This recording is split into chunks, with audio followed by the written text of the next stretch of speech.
محترم عبد المنان بھائی، بات یہ ہے، سب سے پہلے تو اپنے ناظرین کو یہ مشورہ دینا چاہوں گا کہ جب بھی فتویٰ لیں، جب بھی سوال کریں تو کسی عالم دین سے سوال کریں۔ جی بہت سارے لوگ اچھی داڑھی ہوتی ہے ان کی، اچھے نمازی ہوتے ہیں اور زاہد عابد صوفی بھی ہوتے ہیں، لیکن عالم نہیں ہوتے۔ عالم نہیں ہوتا۔ تو ایسے لوگ گمراہی کا سبب بنتے ہیں، علم کے بغیر فتویٰ دیتے ہیں۔ اور صحیح بخاری کی وہ حدیث بھی ہے نا جس کے اندر رسول اللہ صلی اللہ علیہ وسلم نے بیان کیا کہ ایک بنی اسرائیل میں سے ایک شخص تھا جس نے 99 لوگوں کو قتل کیا ہوا تھا۔ جی اب اس کے دل کے اندر توبہ کا شوق پیدا ہوا، اللہ کا ڈر پیدا ہوا، تو اس نے کہا جی میں مسئلہ پوچھتا ہوں توبہ کے بارے میں۔ تو ایک ایسے ہی آدمی کے پاس وہ چلا گیا، صوفی صاحب کے پاس، جو بڑے عابد زاہد تھے، لیکن علم نہیں تھا ان کے پاس۔ تو جا کے اس نے مسئلہ پوچھا، تم نے 199 بندے مار دیے ہیں، تمہاری تو کوئی توبہ نہیں بھائی، تمہاری کوئی بخشش نہیں۔ تو اس کو اتنا غصہ آیا کہ اس نے تلوار نکالی، اس کو بھی قتل کر دیا۔ اب دیکھیں نا، یہ ایسے لوگ جو ہیں علم کے بغیر، اور قیامت کی علامات میں سے ایک علامت بھی رسول اللہ صلی اللہ علیہ وسلم نے بیان فرمائی ہے کہ علم اٹھ جائے گا اور علم والوں کی مجلس سے مسندیں جہلا سنبھال لیں گے، اور پھر علم کے بغیر فتوے دیں گے، ضلوا واضلوا، خود بھی گمراہ ہوں گے اور لوگوں کو بھی گمراہ کریں گے۔ تو اس لیے کبھی بھی مسئلہ کسی عالم سے پوچھیں، کسی عالم کے بغیر کسی اور شخص سے نہ پوچھیں۔ جی دوسری بات یہ ہے کہ مسئلہ بیان کرتے ہوئے بھی، بیان کرنے سے پہلے اچھی طرح تحقیق کریں، بغیر تحقیق کے مسئلہ بیان نہ کریں۔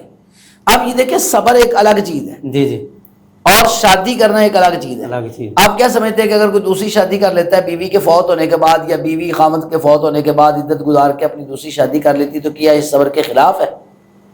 اللہ کے رسول صلی اللہ علیہ وسلم نے خدیجۃ الکبریٰ رضی اللہ تعالیٰ سے شادی کی تھی، کیا وہ بیوہ نہیں تھی؟ جی جی، بلکہ عائشہ رضی اللہ تعالیٰ عنہ کے علاوہ باقی جتنی بھی آپ کے ازواج مطہرات ہیں، کوئی مطلقہ تھی تو کوئی بیوہ تھی۔ جی جی، چلے مطلقہ کی بات تو چھوڑ دیتے، تو جو بیوگان کے ساتھ اللہ کے رسول نے شادیاں کی ہیں وہ کیا ہے؟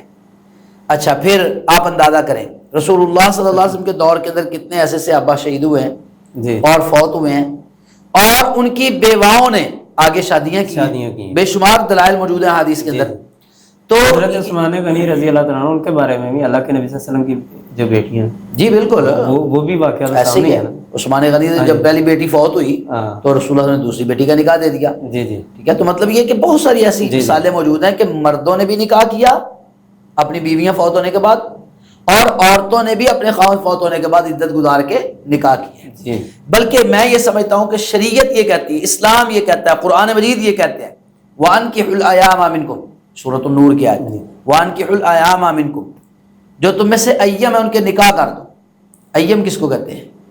ایّم کہا جاتا ہے ہر اس شخص کو، اس عورت کو جو کنوارا ہو، جوان ہو جائے، یا کنواری لڑکی جوان ہو گئی ہے، یا کسی نے اپنی بیوی کو طلاق دے دی، اکیلا رہ رہا ہے، یا کسی عورت کو طلاق ہو گئی، مطلقہ ہے، یا کوئی کسی عورت کا خامد فوت ہو گیا وہ بیوہ ہے، یا کسی کی بیوی فوت ہو گئی اور وہ اکیلا ہے، یعنی ہر صورت میں اس مرد اور عورت کو جو بغیر نکاح کے رہ رہا ہے اس کو اردو میں مجرد کہتے ہیں جی، اور عربی میں ایّم کہتے ہیں۔ جی، تو اللہ تو کہہ رہے ہیں وَأَنكِحُوا الْأَيَامَ مِنكُمْ، جو تم میں سے ایّم ہے ان کے نکاح کرو، اور بیواؤں کے ساتھ نکاح کی رسول اللہ صلی اللہ علیہ وسلم نے ترغیب دی ہے۔ ٹھیک ہے، تو یہ بات بالکل صبر کے خلاف نہیں ہے نکاح ثانی کرنا۔ صبر یہ ہے کہ جزا فضا نہ کیا جائے، اپنی زبان سے غلط الفاظ نہ نکالے جائیں، اپنے اللہ تعالیٰ کے شکوے نہ کیے جائیں، اور اس تکلیف پہ جو اس وقت آئی اس پہ رونے دھونے کی بجائے، یا جو آنسو نکلتے ہیں ایک شفقت کی وجہ سے، محبت کی وجہ سے، وہ تو الگ ہے نا، لیکن وہ سینہ پیٹنا اور باقاعدہ رونا اور چیخنا اور چلانا جس طرح آج کل ہمارے گھروں میں ہوتا ہے کسی فوتگی پہ، یہ کام نہ کرنا صبر ہے۔ کہیں بھی قرآن و حدیث کے اندر یہ بات صبر کے ساتھ نہیں جوڑی گئی کہ دوسری شادی نہ کریں، بلکہ میں یہ کہتا ہوں جتنے بھی ایسے لوگ ہیں وہ اپنے نکاح دوبارہ ضرور کریں۔ عورتیں ہیں تو وہ عدت گزار کے، یہ خطرناک زمانہ گزر رہا ہے، یہ فتنوں کا دور ہے۔